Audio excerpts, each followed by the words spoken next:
Welcome back to the channel, guys. Arthur here from Draft Media. Today we talk about the freshman wing from Duke, Adrian Griffin Jr.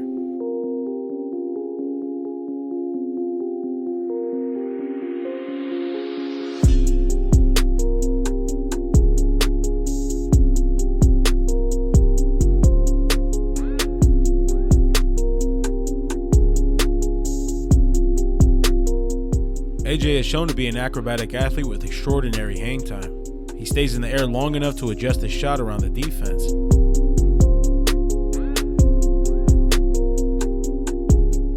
I like what I've seen from him off the dribble. He has a nice crossover dribble that I would love to see him utilize more frequently. If Griffin is able to do this regularly, it would certainly raise his game to another level.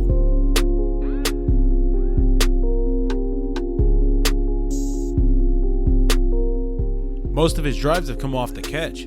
He does a good job getting downhill quickly and once again shows off his acrobatic finishes. He has a tendency to go up with two hands when driving to the basket. I'm not sure why this is, but it may become a problem at some point. Driving against elite interior defenders in the NBA with two hands is an easy block waiting to happen. He's shown flashes of being able to finish with one hand, but he clearly feels a lot more comfortable with two right now, which has gone well so far. Griffin has also been a good cutter. He understands spacing well, and though he usually plays below the rim, it's always good to see him bang out once in a while. This is what I was alluding to earlier. Against NBA level shot blockers like Holmgren, driving to the basket with two hands just won't work.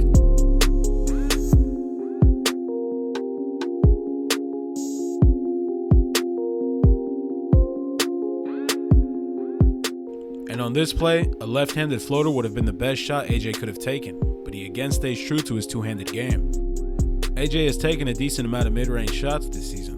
He's able to make tough spin fadeaways even when he's off-balanced. He has a good-looking stroke and he uses his hang time to slow down his momentum to drain his pull-ups more consistently.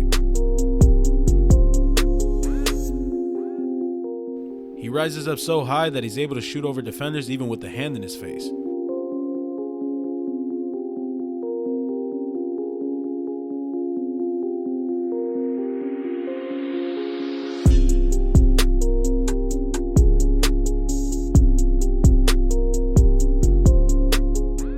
However, because defenses don't see too much of a threat from Griffin as a finisher, they know he will most likely shoot the mid-range shot once he gets inside the arc, which is why these plays are so well defended.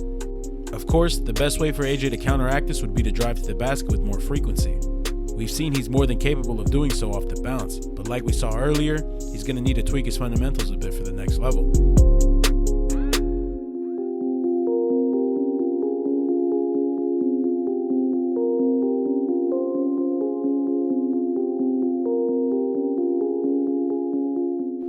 AJ Griffin is most comfortable from behind the arc at his current stage. He's averaging 10.3 points in 24 minutes per game, with 54.3% of his shots coming from three-point territory.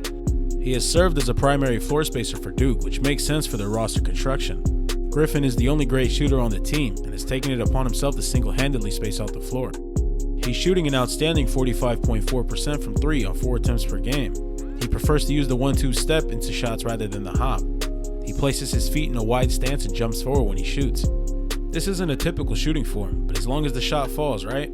Not necessarily for AJ. I have no problem with his wide stance. Sure, it's not the prettiest thing in the world, but it does work for him. My concern is the jump forward he makes when shooting. We have all seen the infamous Zaza Pachulia incident that caused the rule change. I fear a similar thing could happen to AJ Griffin because he will take away his own landing space with the jump. This is especially frightening for AJ because of his prior injuries. In his junior year of high school, his season was cut short from a dislocated left knee. The following year, his season was ended from an ankle injury. And finally, prior to the start of this year, he sprained his right knee, which was the reason he was eased into the rotation. I would hate to see him suffer another ankle or knee injury because of his shooting form. On a more positive note, I think it's great to see that AJ at his very worst will still be a valuable floor spacer at the next level. The shot should translate with no problems. My NBA comparison for him is Saddiq Bey with the better handle. The thing that will propel him from a player of Bey's role is going to be his shot creation.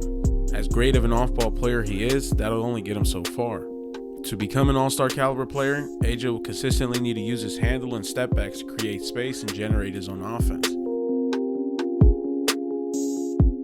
To quickly touch on his rebounding, he's averaging about 4 a game, which isn't anything spectacular, but it's good to see him show effort to secure these boards. Rebounding is a team effort, and you can't really ask your wing to give you much more than AJ Griffin already does.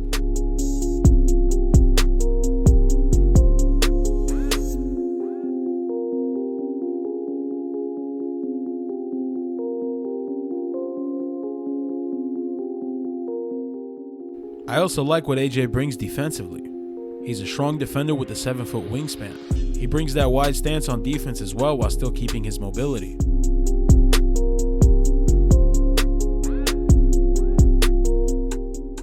He brings good size at 6'6", 220. He should be able to guard at least 3 positions in the NBA right away.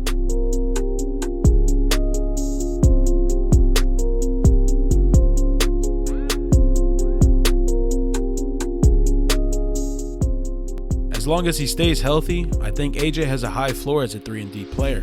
However, I expect him to be a lot more than that in the NBA. He has all the talent in the world, all he needs to do is put it together and continue to hone his craft.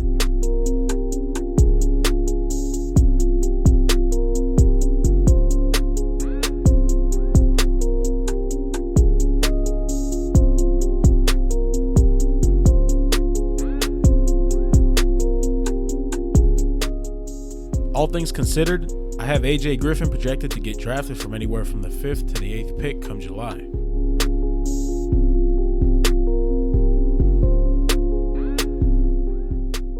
Thank you guys for watching. Consider liking the video and subscribing to the channel to join the Draft Media family.